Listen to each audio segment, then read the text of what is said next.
All right. Let's do this. Let's go. Welcome, everybody, to the Oversell podcast, the greatest wrestling podcast in the universe. And we are on the road to WrestleMania, baby. We are 8 days out from the greatest spectacle of them all, the granddaddy of them all, the showcase of immortals. Keep it going, man. You got more in the tank. I don't know if I do. I can't remember anymore off the top of my head. But we are here. We've been doing the road to WrestleMania. We've been counting down the top 10 moments from every section of WrestleMania. As we're doing 8 at a clip. This is WrestleMania. This time we're going to go over WrestleManias 25 through 32. If you want to find out the end of this list, you're going to have to tune in live with us as we do a watch party for WrestleMania 39. But that being said, let's get into a little bit of news. We know we're getting Hell in a Cell.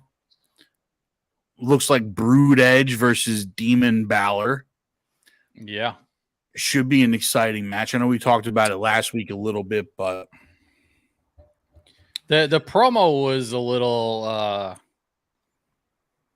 like it was good, but I don't know. I feel like something about Edge, just like he lost something at the mic skill. I felt like in that promo. I don't know. It wasn't like I wasn't like, oh my god, it's Brood Edge. You know, it was just like, he's gonna do this. Yeah, I don't even know if they're really calling him Brood Edge either. I think it's just Dark Edge or whatever.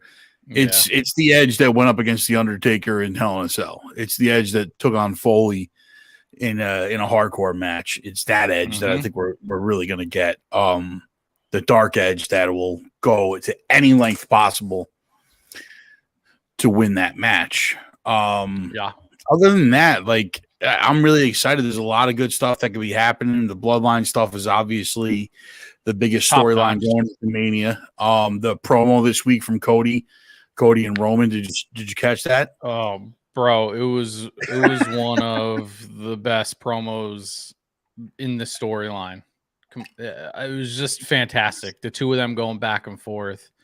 The whole Roman basically calling him, didn't he call him like a bitch at one point or something like that? Or running away. It was just for running away. Yeah. He just kept throwing that jab at him. Like, you're just a man that runs away. You tried to create something and then you ran from that, and he was just going into him. It was such a good promo. And it was a good promo because I love the fact that Cody told Paul Heyman to shut his mouth. I ain't talking to you anymore. I'm talking to him. I was like, yes, Cody, go in. Let's go. It was awesome, man. I had such a good time watching that. When he started saying that Jimmy's going to leave you, Jay's going to leave you, he becomes an advocate again. Talking about him going back to Brock. Oh, my God, bro. I was like, yes, go in, Cody. Get some. Yep. It was a beautiful promo, man. Yeah. And then Roman's return was just as good. Yeah. Without Paul Heyman speaking for him, I thought it was fantastic. And the stuff with Solo. Now, what's your prediction for this? How do you think this all shakes out? Solo, I feel like, is going to remain loyal to Roman. I definitely think the Usos are out because once Jay turns, and a turn is definitely coming one way or another. I feel like with Jay, Jimmy's gonna follow after. He's probably gonna have like a week or two of being like maybe they go against each other or something like that. But in the end, I mean, they're the Uso brothers. They're gonna be together. Solo, I feel like, is going to remain with Roman, and then when Roman probably losing the belt and the bloodline officially being like disintegrated, I guess, dismantled, I feel like at that point Solo's going to eventually, he's going to start going solo and pursuing like maybe Intercontinental or U.S. champion, go after Theory or whoever's got the belt, or Rollins. I think he needs a solo run anyway.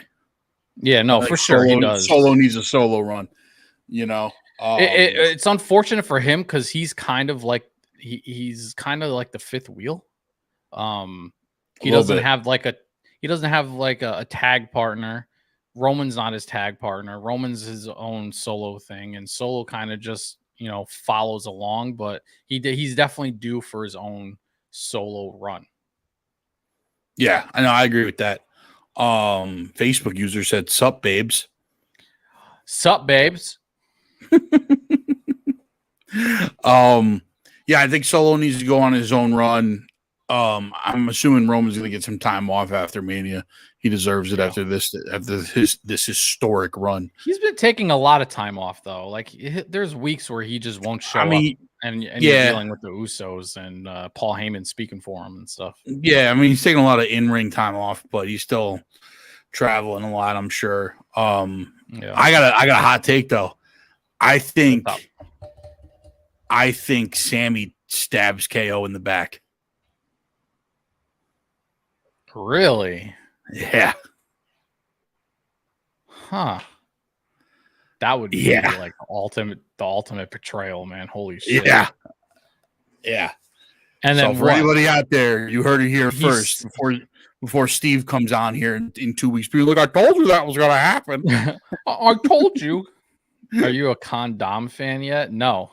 I'm waiting for the day he goes to AEW. How would that play out with him if he betrays KO? What is he gonna do? Go back to Roman, be like, "Oh, I was a double agent the whole time." Like, but the bloodline is gonna be. I feel like that would only work if Roman beats Cody. No, see, here's what I think. What I think is he turns his back on KO, stabs KO in the back.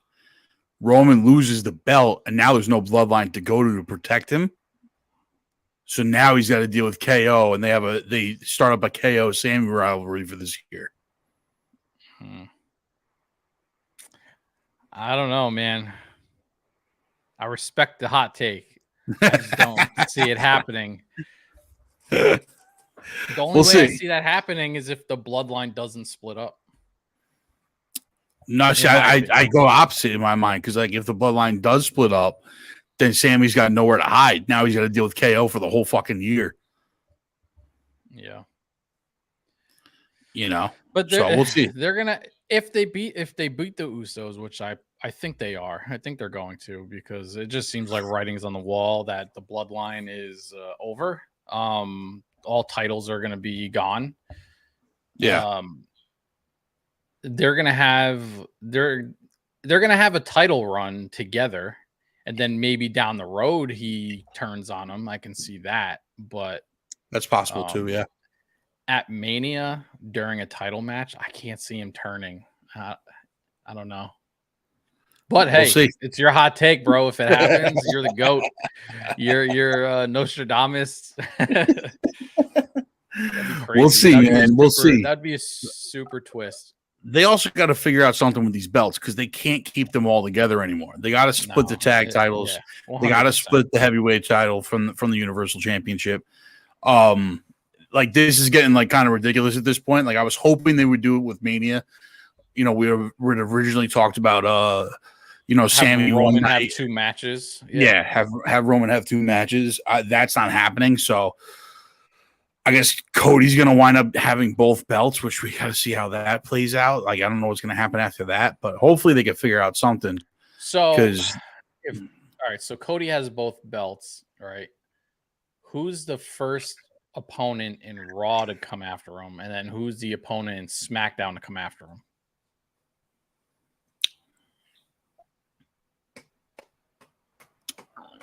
I'm going to say this.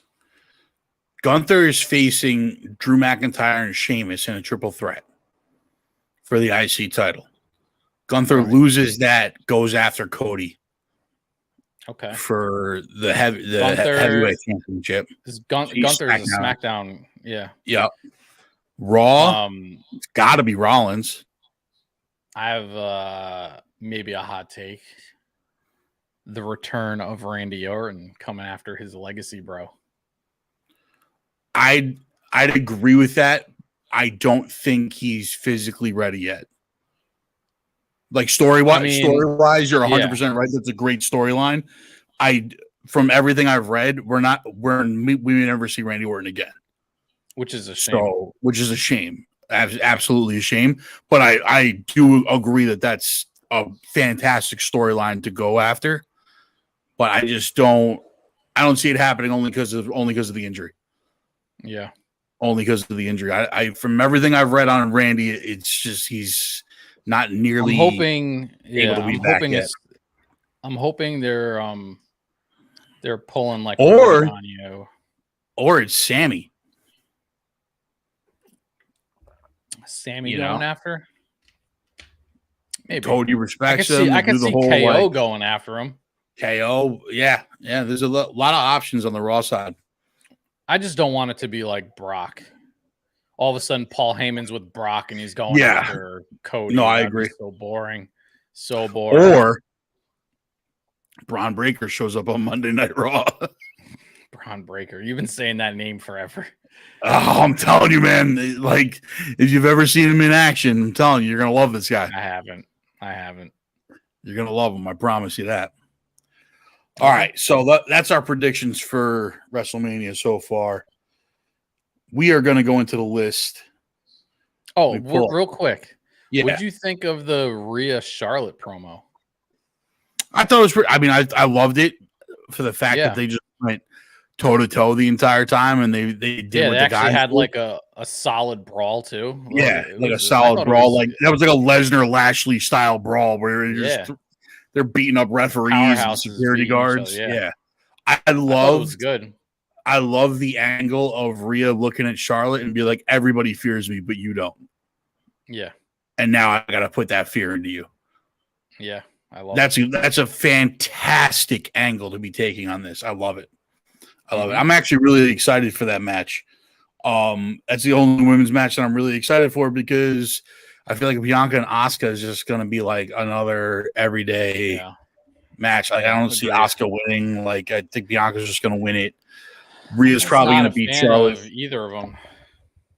Just like I respect them. I'm just not a big fan of them. I love both of them, to be honest. Like I think Bianca's probably athletically one of the most talented women in the company right now. Yeah, I mean, I don't disagree. It's just them together just doesn't make a lot of sense story-wise. It's just nothing. Yeah. It's nothing like blow your socks off. It's just like it's probably gonna be a great match. But other than that, like, do you really care about it? You know what I mean? Yeah. I mean, that's where there's a female. What is it, like a 5-way match that they're doing? Something. I don't even. What was that even for? To be number one contender or something? They're doing something for the. It's. I don't remember what it was. They're doing a couple of them. I thought. No, it's not for a belt. It might be for the. Is it for the women's tag champ belts? Oh yeah, that's what it is. It's like I think it's a qualifier matches. Fatal 4-way tag match or something like that. Yeah, and they paired up Liv with Raquel Rodriguez, which is an awesome pairing. I do like that pairing. It's for. I guess that decides the number one contender for the tag champs after Mania. Yeah, I'm assuming, or just it decides a match at Mania that'll decide the number one tag champs after Mania, because the tag champs are tied up in a feud with Damage Control because for some reason Lita and Becky Lynch are the women's tag champions. Which makes no fucking sense. But it doesn't. But that's the world we live in right now, pal. Yeah, man. All right. Real quick. So let's go on. CM Punk is having, I guess, a little social media battle with Moxley and Jericho. Did you see this?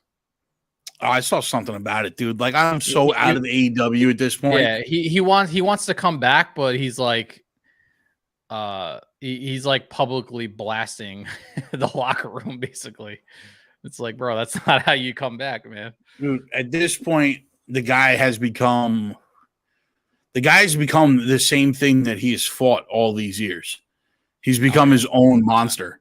It's wild. It's absolutely wild to see. Because he was the guy that always championed for dudes not to get buried and this, that, and the other thing. And now he's that guy, who says he's better than everybody else and this, that, and the other thing. And it's just ridiculous at this point. Oh, what the hell happened? Your camera died, bruh. Oh, that's interesting. So it lost connection. Wearing my lost connection to my camera. Merch available in the store. Train wreck. Yeah. I don't know if I'm going to be able to get it back. What the hell just happened? It said I hear you fine. Maybe maybe reload the StreamYard and it'll reactivate your camera. While we wait, this I really wanted Roman Reigns to have 2 matches at Mania. I really did. I don't know, man. It seemed like we were down this path of Roman fighting for the title and then Roman fighting for the bloodline separately from the title. But I guess they're just going to pair it all in one. But I don't know. I really thought he was going to anchor both shows. And I guess we're getting the Charlotte Rhea match.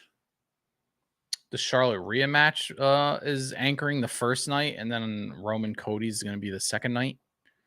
But we'll see what happens. I'm wondering. Hey, he's back. I'm back. I'm on the other side now. Yeah, and your pictures are gone. Yeah, and I gotta load those in. What was I saying? I don't remember at this point. God damn it. I was talking about how I'm disappointed that Roman is not going to be having the 2 matches. Oh, yeah. I agree with that. I mean, I don't even know if when are they doing the Usos matches? That night 1 or night 2? They haven't really said anything. I'm not sure. Wow. I'm gonna assume it's night 1 because then the story can continue building leading up to Roman's match because then he won't know who's in his corner and what's going on. That's true.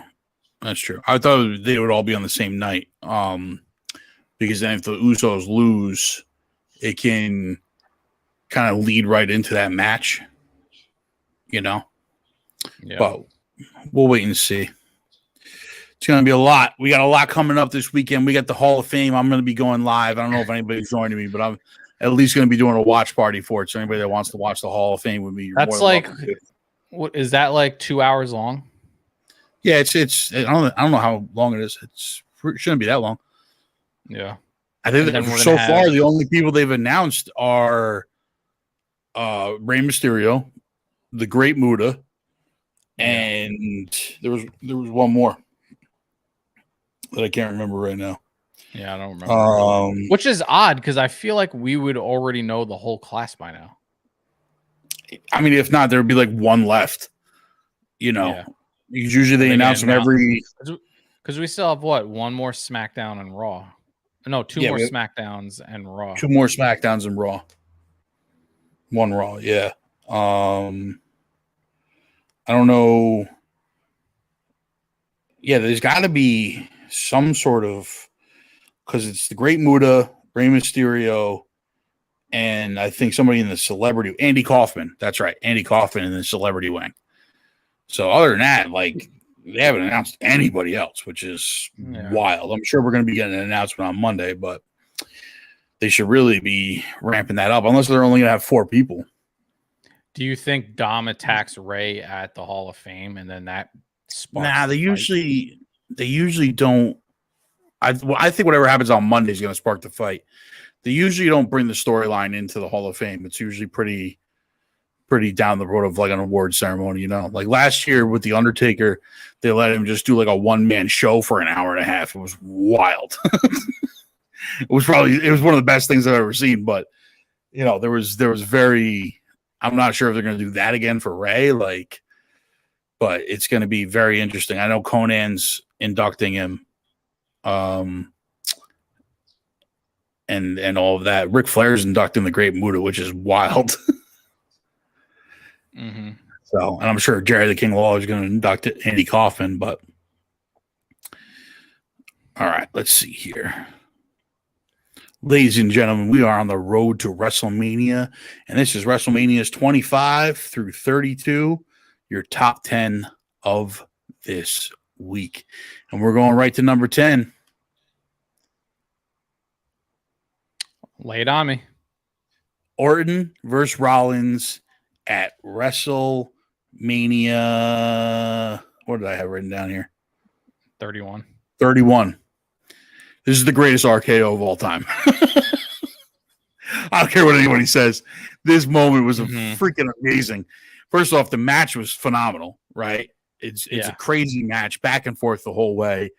These two guys, they're young upstart guys. They're really showing that they're going to be leading the company and everything like that.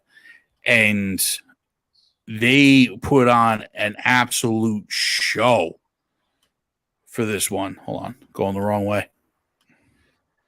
And the end of this is the most absurd thing I've ever seen. I remember I jumped out of my seat when he hit that RKO. I was like, holy shit. Like, I was freaking out. It was so amazing. Rollins goes for a curb stomp. Orton launches him in the air and catches him in an RKO in the most insane thing I've ever seen. This is the RKO heard around the world. Like,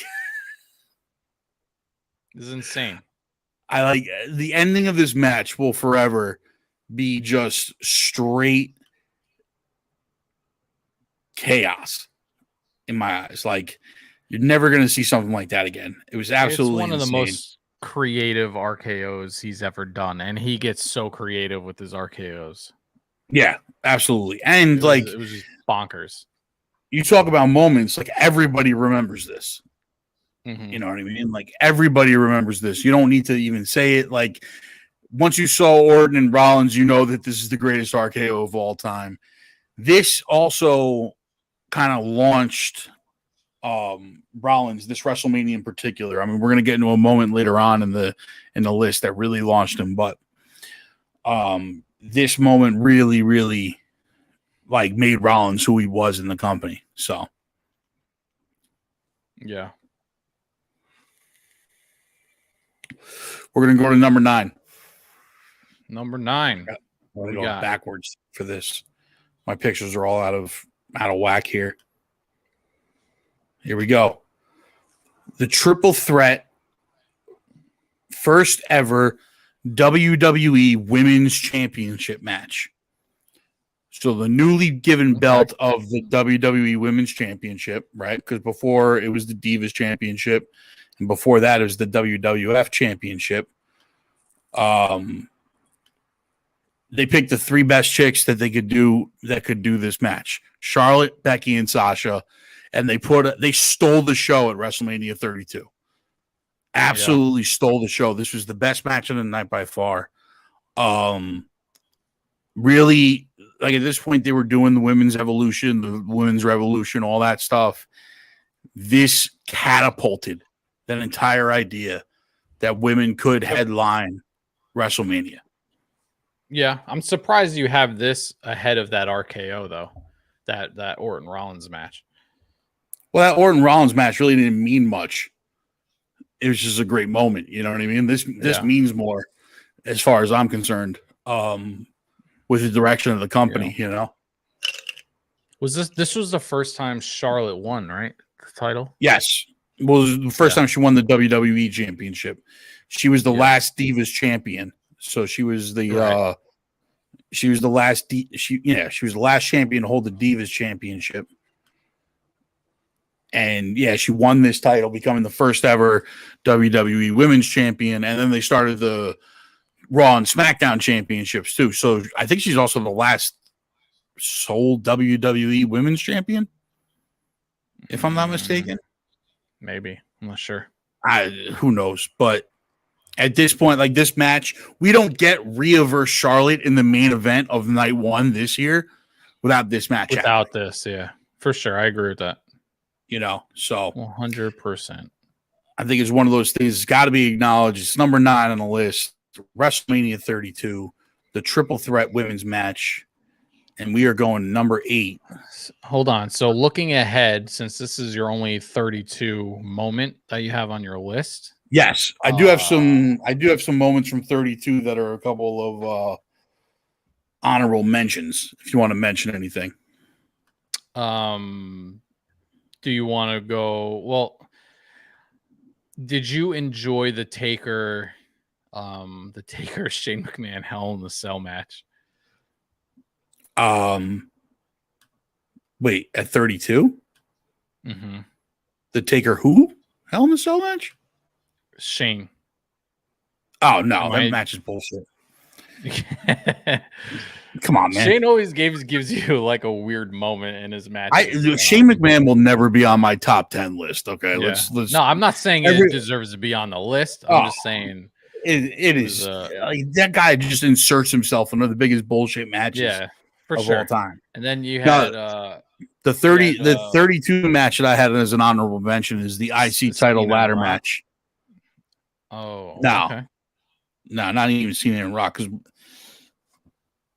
there's other Cena and Rock matches that are going to be on this list. Zack Ryder wins the IC title for the first time. Yeah, at 32. I miss Zack Ryder. So do I. Woo. I fucking love Zack Ryder. But I will tell you that, Zack Ryder winning the match, that I had that on the list, and then I got to the women's match, and I was like, "Oh, this was at 32." That the women's match bumped Zack Ryder off.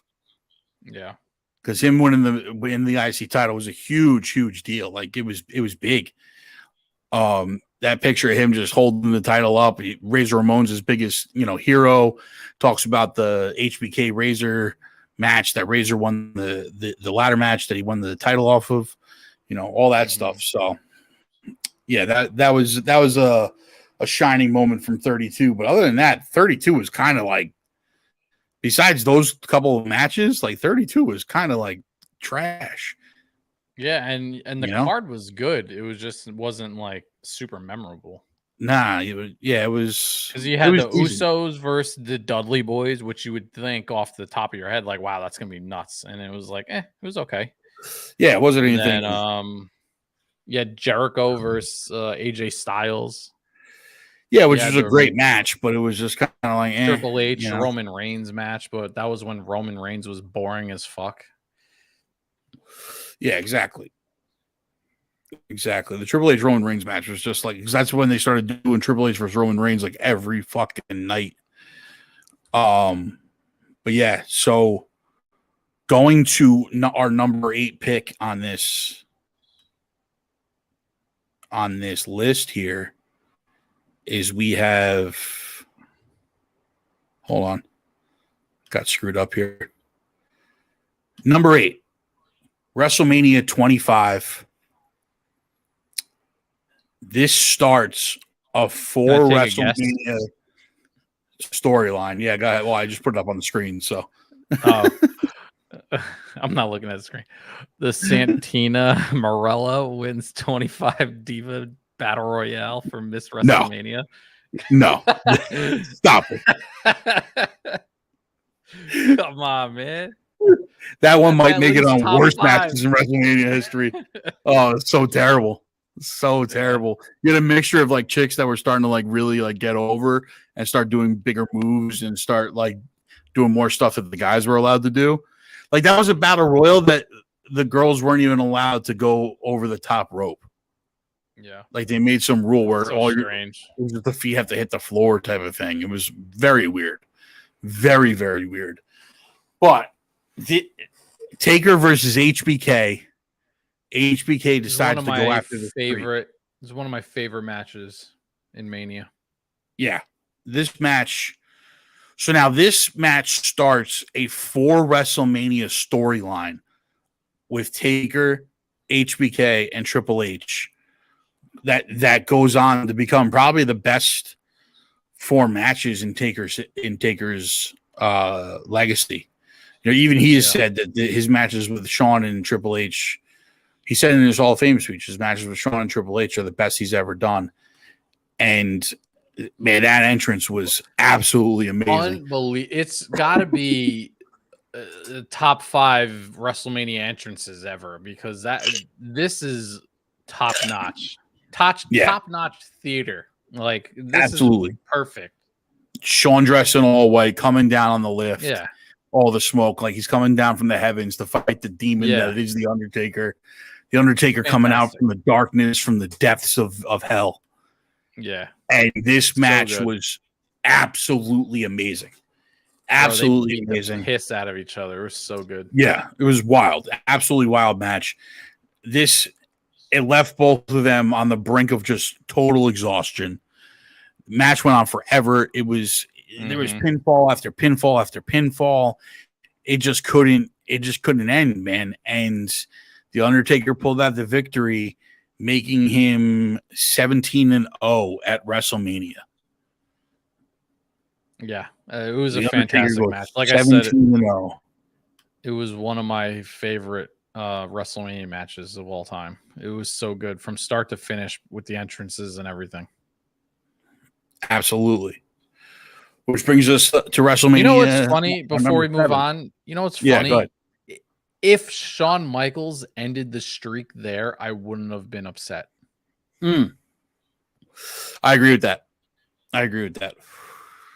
But as we know, the streak went on. The streak kept going. It did go on for a few more years. Well, we're going to get to all that later on in this list.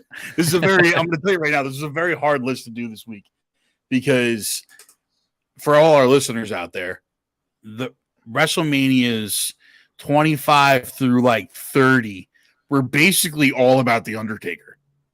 It was all about the streak. It was all about the streak. Every year, the streak got more and more important. Yeah, and this list definitely reflects that, because last list was the WrestleManias where you started seeing guys go after the streak, like Edge, Jericho, like all these guys were just like, I'm going to try and take on the Undertaker for the streak. CM Punk, right? You know, they're like, I'm going to go after the streak. Like, I'm going after the streak. This was the peak of what the streak really meant, because you had the guys that wanted to make their name off themselves by ending the streak. You had the top guys in the company be like, we're going after it. Like, Taker's got to watch out. But then you also had this storyline, this lasted 2 or 3 WrestleManias. Number 7, WrestleMania 28, The Rock versus John Cena. Yeah. Was this the one that was at MetLife? No, this is the first one. The one in MetLife's the second one. Yeah. Okay. This was 28. This was in Florida.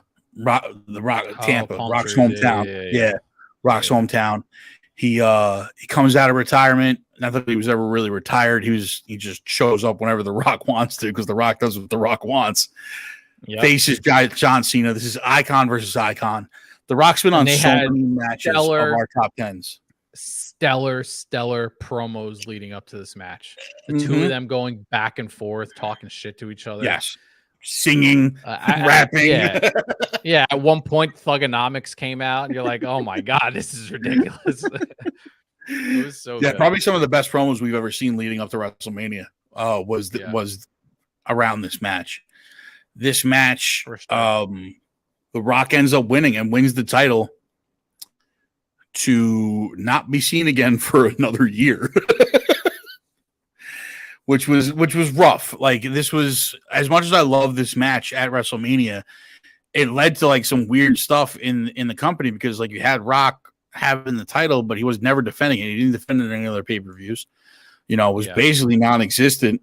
You know, This is when he changed the title, right? The design of the title changed. Yeah. He changed the design of the title. And that's going to lead us to our number 6 at MetLife. There it is. Yeah, John Cena versus The Rock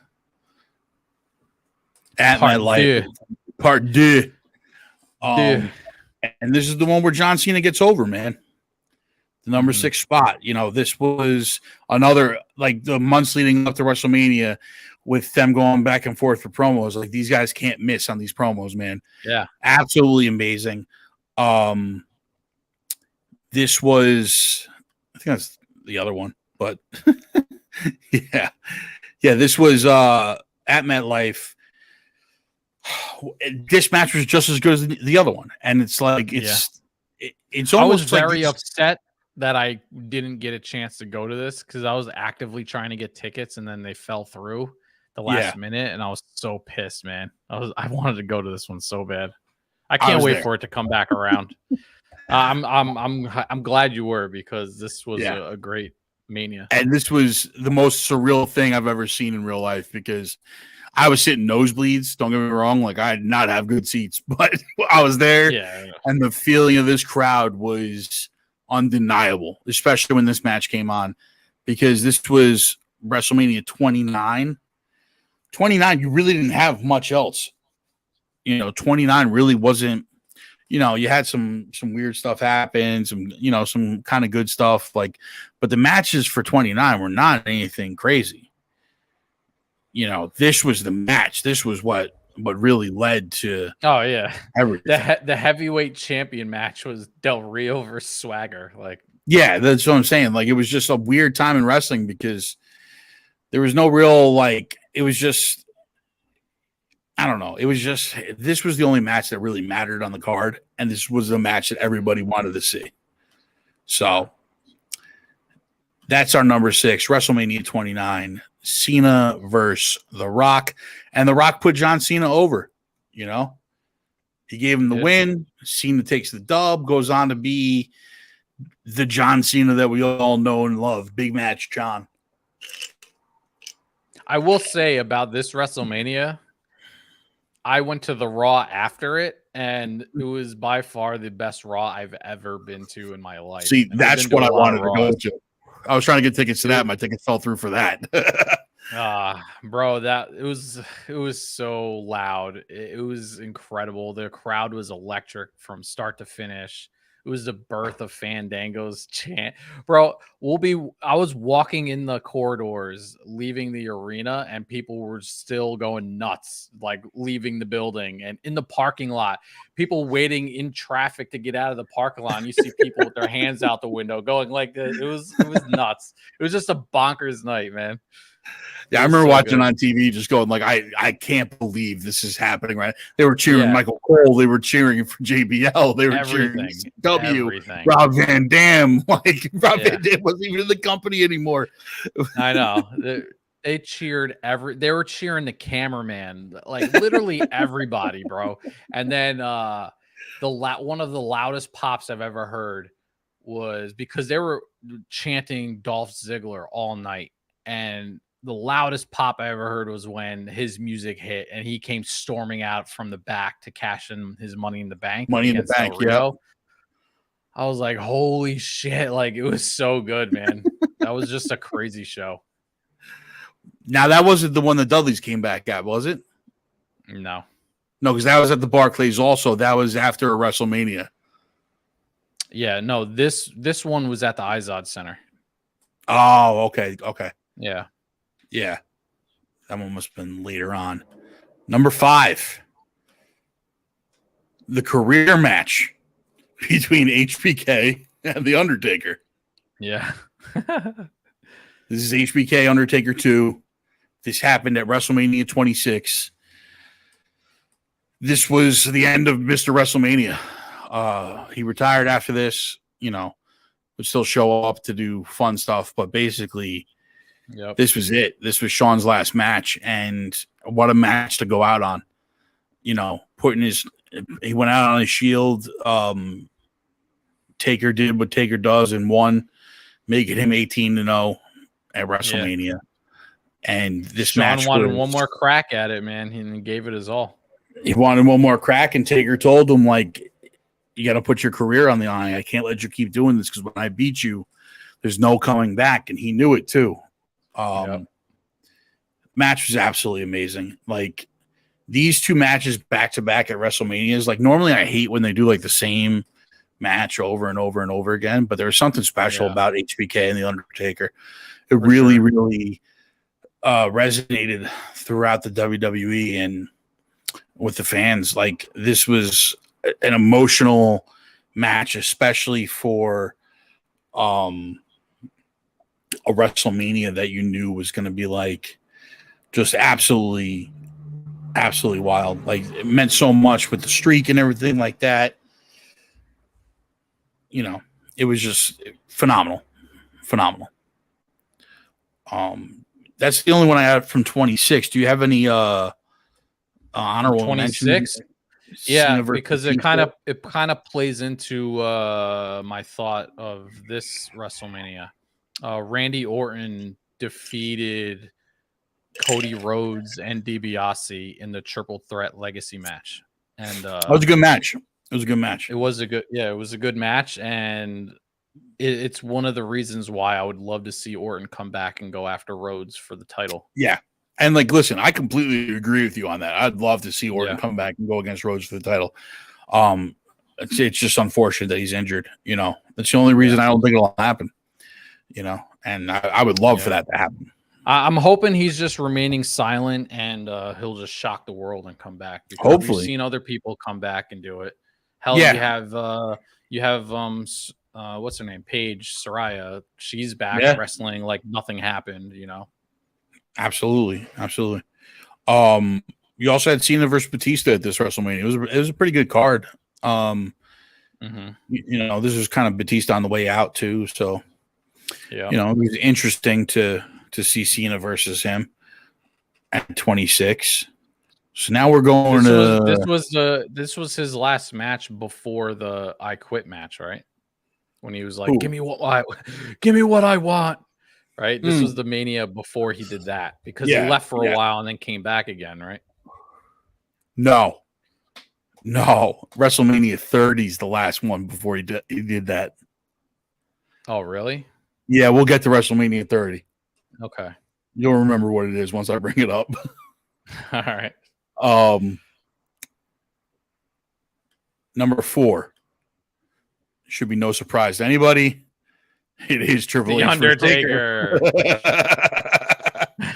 Hell in a Cell. Is number 1 The Undertaker? It's not. This is actually the last Undertaker match that's on the list. Okay. Oh, no, it's not. Actually, number 1 is The Undertaker.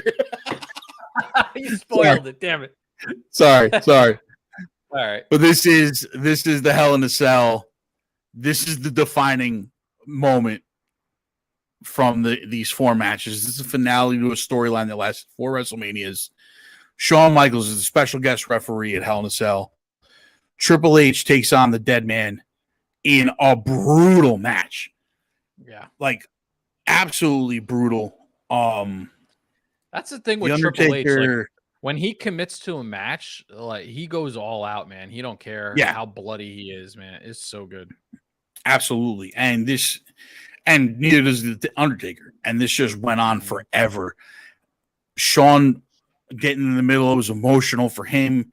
The Undertaker ends up pulling out the win and becomes 20-0 at WrestleMania.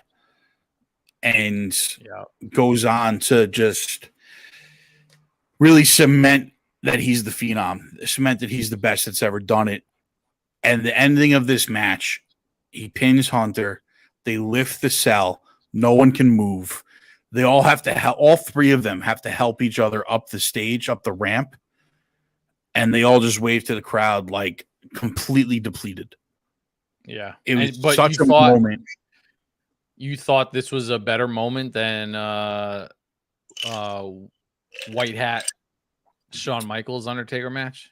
Yeah, because that one started this storyline. This one finished it. Okay.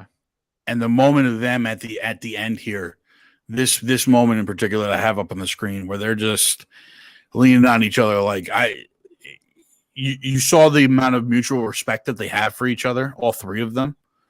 Mm-hmm. And that this was a culmination of something that they had been working on. Very rarely do you see a storyline go across 4 WrestleManias. Yeah, for sure. So, but that was it's definitely a moment that I think is going to live on forever. But going to number 3. What you got for me? We are going to wrsetlemania, baby. Daniel Bryan. Oh my god. wrsetlemania. I don't know. Have you rewatched this WrestleMania 30? I haven't. No. It might be the greatest WrestleMania of all time. Really? Yeah, there's a few really big moments in this WrestleMania, but I'll tell you something right now. First off, Daniel Bryan, the ultimate underdog, getting destroyed by Triple H week after week after week, won't be given a chance, finally gets his way, and has to face Hunter in a match earlier on in Mania, on WrestleMania 30. Has to face Hunter. The winner of that match gets put into the title match at the end of the night, the main event, which will then be a triple threat between Randy Orton, Batista, and the winner of this match. Mm-hmm. Stephanie gets involved. There's a whole thing. Daniel Bryan gets the win. And then Hunter, after the match, absolutely decimates Daniel Bryan's arm, making him the absolute ultimate underdog going into this triple threat. Yeah, that's nuts. We go into the triple threat match. It looks like there's no way he could beat Batista and Randy Orton. They're beating the shit out of him pretty much the entire match. The whole match is wild. They do a spot where they do a Batista bomb into an RKO on the Spanish announce table. Shout out to the Spanish announce table, which gets broken at every WrestleMania. every pay-per-view. Every pay-per-view. They stopped using it, man. And I'm really like, yeah. Like that angle was they put him up above now, like top of the ramp, I think. No, they stopped doing that too. Really? Yeah, I don't know where they are now, but like it's like they're in a booth somewhere or something like that. Yeah, but press box. It was funny because I mentioned it when we did the wrap up to Crown Jewel, that at one point they had put them through the Saudi Arabian announce teams table, and I was like, they brought it back. They brought it back. Bring back the Spanish announce table, please. All right, we love it. We want to see it. Someone's got to go through it. Like every WrestleMania, you're sitting there like, who's going to go through the Spanish announce table this week? Yeah, even in the 90s, the Attitude Era was like every week somebody went through that table. But yeah, Batista bomb, RKO on the Spanish announce table, and Daniel Bryan still manages to win, and the place goes unhinged. It absolutely unhinged. It really did. Ticker tape parade for DB. This dude, there was no bigger pop for anything than this. This is WrestleMania 30. Yes. It is our number 3. And it's funny because like it's usually the Raw after that's like the louder crowd because they're in an arena. It's the sound's bouncing off everything. It's just loud. This was a rare WrestleMania where the crowd was a story after that match. Like 100%. It was so deafening when he won. 100%. And they were in the stadium the Saints playing in New Orleans. Yeah. It might have helped though because it's a dome, so maybe that's why. Yeah. But it was just it was nuts, man. That pop was insane. Absolutely insane. But yeah, this is definitely one of the top WrestleMania moments probably of all time. Mm-hmm. Probably of all time.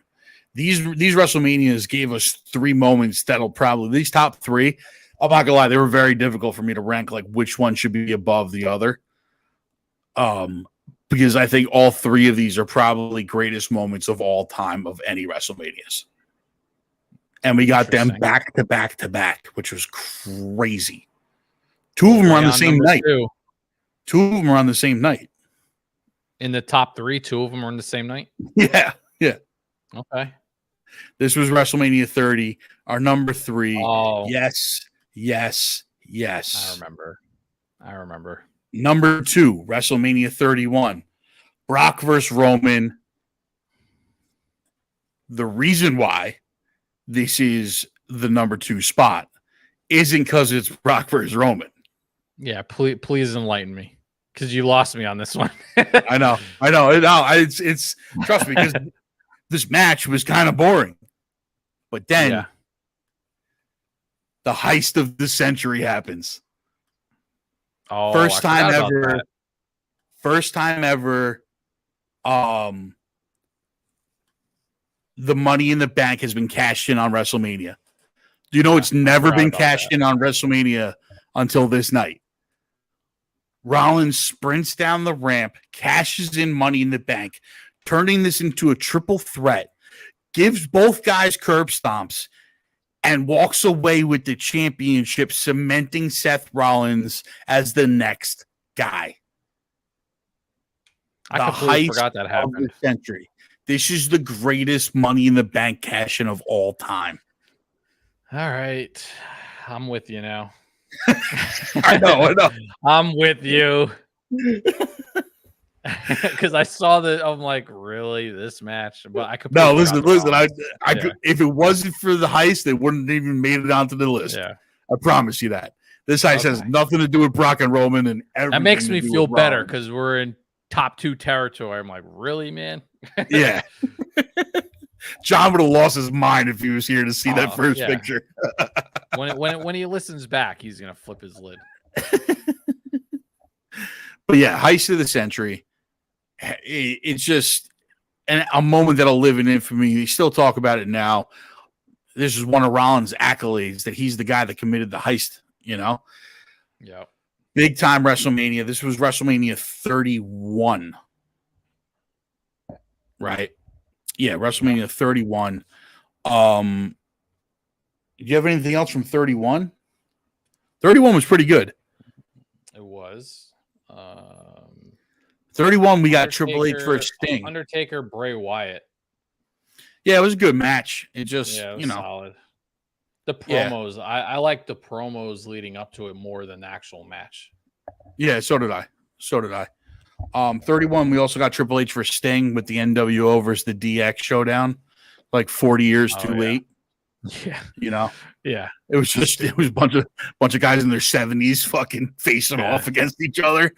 That moment probably would have made the top 10 if it was 20 years ago. Mm-hmm. But I couldn't. It was so like looking back on it when I rewatched it. John Cena versus Rusev, like, yeah, that was a stupid one too, man. Yeah, like this was the one that Triple H, when he had a match, he had the match against Sting. For some reason, Sting came out with an all Japanese theme where he was wearing a kimono for some fucking reason. Oh yeah. And like that, no one can explain to me. And then Triple H came out. You're expecting this epic WrestleMania, finally, this epic WrestleMania Sting entrance, and it was completely different. It was nothing like a Sting entrance. No, and then Triple H came out dressed as the Terminator for some fucking reason. Yeah, because they put the Terminator in like the WWE game that year. So dumb. It's fucking so dumb, bro. It's so dumb. You had the Daniel Bryan ladder match when he won the IC title. Yeah, it was a good ladder match. For some reason, like they started doing that at these WrestleManias where they replaced. They used to do Money in the Bank at WrestleMania until it got its own pay-per-view. Yeah. And then they started doing like a 6-way ladder match for the IC title at every WrestleMania. But this was, other than that, do you have any other honorable mentions before we get to the Nope. To the last one. Lay it on me, man. Lay it on me. Trying to see if Punk vs. Jericho at 28 was pretty good. That was when they were doing the that's when they were doing the CM Punk was straight edge. And Jericho was when he was Nexus at that time. No, it was after Nexus. It was straight edge society. And Jericho was like telling him that his father's an alcoholic and all that shit, and trying to catch him taking a drink and doing all this weird fucking. It was a great match though. Like the match itself was really, really awesome. I had that, and I had Sheamus versus Daniel Bryan at WrestleMania 28, where Sheamus wins the title in 18 seconds. He just goes in, Brogues kick him after he kisses AJ Lee. Yeah, that was at WrestleMania 28. Yeah. Oh, right. Okay. DB kisses AJ Lee. I don't remember it being that quick. Oh, it holds a record. 18 seconds. Fastest title win of all time. Yeah. That's wild. Yeah. So that was an honorable mention. But going into number one should be no surprise to anybody. The famous face, the famous shock face known around the world. Number one. We'll leave this guy up here. WrestleMania 30. He's the epitome of this moment. Like this is that 100%. moment. The face. Oh, the streak ends, man. Yeah. 21-1. I hate that this is number one because I hate that it happened this way. I hate that it happened this way also. However, I don't deny it's a crazy WrestleMania moment.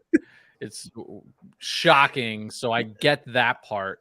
But the fact it also capped off a 21-year storyline. Yeah. Like, you know what I mean? Like, gotta give credit where credit's due. The streak ends. Who couldn't cut a promo for his life because he had Paul Heyman do it. I know. Crazy. But it's him and Brock. The match was not great. No. Gotta call where it is. Most Brock matches are not great. I feel like it's hard to say that he's too rough because it's Brock Lesnar, but I feel like I'm going to say it this way. I feel like he's too rough in the ring with his opponents to where it doesn't feel like a match. It just feels like he's trying really hard not to really hit someone. Like, you know what I mean? I think that's by design though, because like he's billed as like the MMA fighter. You know what I'm saying? So yeah. I'll be honest with you. Most people, when they talk about Brock in the ring with them, they say he's one of the safest people to work with. Really? Yeah. Until you piss him off, like Braun did that time. Well, like then he's going to give you a receipt and he's going to rock your shit. I felt so bad for Braun Strowman, man, because you see him get hit and he the lights went out for a second. He was like, yeah, he definitely fucking. But to be fair, he kneed Brock pretty hard in the fucking face. Yeah, no, he did. He deserved the receipt, but I just felt bad because you just see him stumble and you're like, dude, big man, go down. Yeah. God damn. Like, Brock's not the guy you want to get a receipt from. No. You know what I mean? Like, Brock's definitely not the guy you want to get a receipt from. But, yeah, this is heartbreaking to see it. The crowd says it alone. This guy's face says it alone. You know, He's the shock at WrestleMania. The utter shock in everybody's face at this WrestleMania. It stopped. And this was the same WrestleMania that Daniel Bryan won the championship. This and WrestleMania happened at the same one. Yeah. Like, talk about killing the vibe. The up and down. Well, this happened before.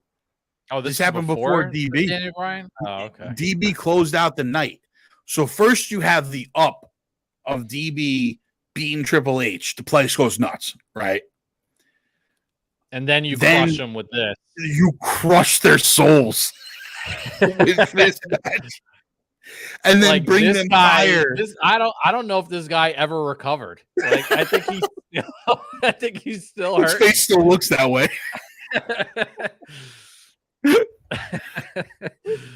And then you absolutely spike them to the highest they've ever been with wrestlemania. Yeah.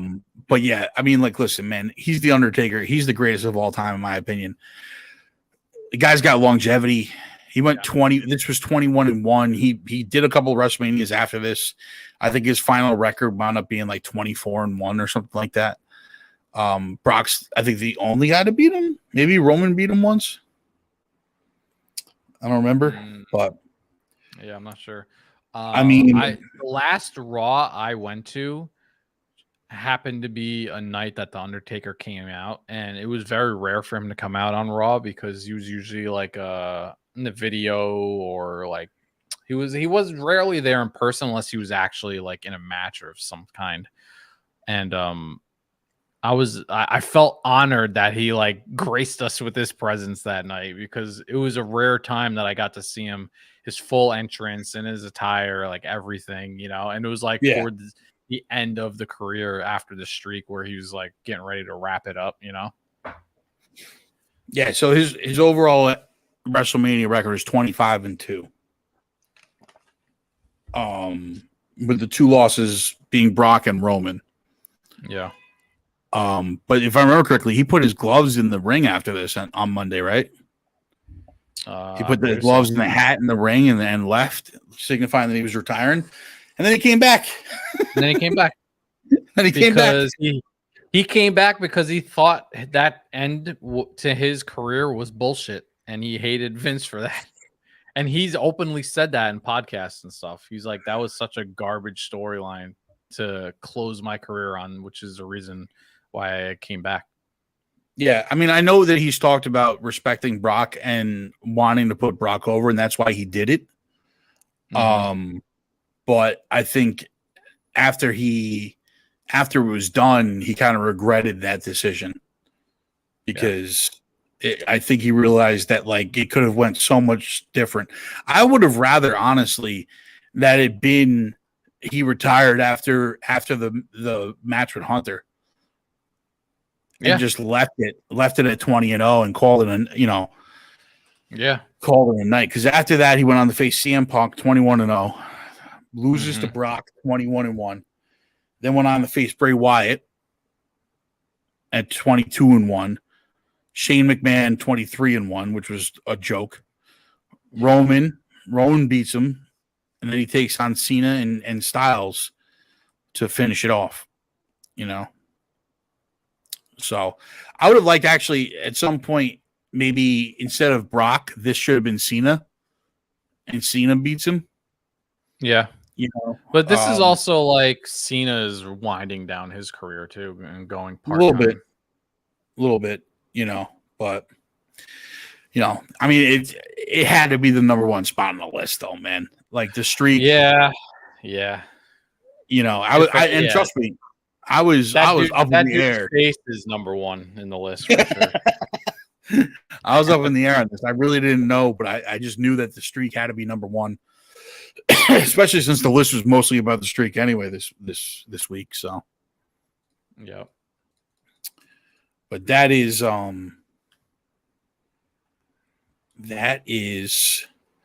our top 10 list for this week. We are coming up on WrestleMania. Friday is the Hall of Fame. I'm going to be live streaming that. Anybody that wants to jump in can jump in the comments and everything like that. I don't know if anybody else is going to be joining me on screen, but we'll see. I figured it'd be nice to just kind of sit back, relax, chill, and watch the Hall of Fame and just, By the way, I just want to say, you did a great job with these lists leading up to WrestleMania. It was an awesome idea. And I think we all had a good time discussing it. And especially, I'm sure I'm speaking for the captain, even though he agreed with disagreed with some of your picks. I think he also appreciated, going over this list and kind of reliving the past as we go into this year's Mania. And we still have, a few more WrestleManias to go over that you're going to discuss during your live show, right? Yeah, we're going to do 33 through 37. And which is going to be a shorter span of WrestleManias, but also I think 34 is where they start the 2-night thing. Mm-hmm. So there's more matches, there's more main events to go through. It's anyway, basically it adds another Mania to every basically Mania. Yeah, so it's basically, that's why I did it this way, so that the shorter list would be in the end, but that's where all the double night Manias are, so it'll be fun to go through those last was it 33, 4, 5, 6, and 7, so those last 5 WrestleManias, get 10 moments from those. Well, we'll probably go over them. I might go over them on the Hall of Fame, or we might do it on night 1 of WrestleMania. Maybe we'll do it all together when we're all together. We can go in between matches and have something to talk about. But we'll put that list together. And then, it sounds that's where we're at for that this week. A lot of stuff on GGM. Make sure you guys like, follow, and subscribe. Everything going on. Tuesday is Theater Room. You got MVP this weekend? This weekend, yeah. I had to skip it last weekend, so I'm going to do it this weekend. So we got MVP this weekend. Make sure you guys check that out. Bunch of new gaming news coming out with that. You talking about Ronin? Yeah, I'll go over that for sure. Yeah. I can't wait to see what type of game they give us for that. That's going to be dope. Yeah. I mean, Chris mentioned something about a movie, which the only thing I found with also, but I was only seeing stuff about a game. I was only seeing stuff about a game also when I looked into it. So maybe he got his, but we'll find out. We'll find out shortly. Tuesday, we got Theater Room. We're going to be going over John Wick 4, The Mandalorian, all that stuff. And Oversell next week's going to be live for pretty much the entire weekend. So the whole weekend. We're going to be with you guys for like literally 10 hours. 10 hours straight. Yep. Yeah.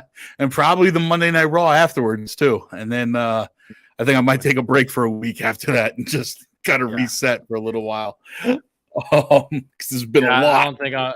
I think Theater Room is going to be just Chris that week also.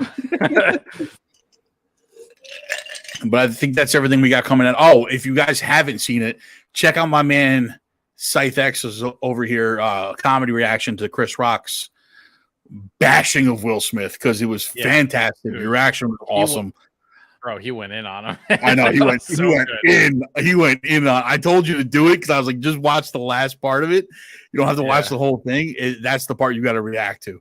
When he just kept going, he just kept saying bitch. Like this one's calling him a bitch, and then this one's calling him a bitch, and he's just a bitch. And I was like, bro, he's not stopping. It was awesome. Oh, it's absolutely genius. He's absolutely genius. But definitely check that out. Fred's reaction to it is fucking amazing. So make sure you guys jump on that also. Love you guys all. Make sure you guys stay safe out there. This is the Oversell Podcast, the greatest wrestling podcast in the universe. We are out, baby. Deuces. Later.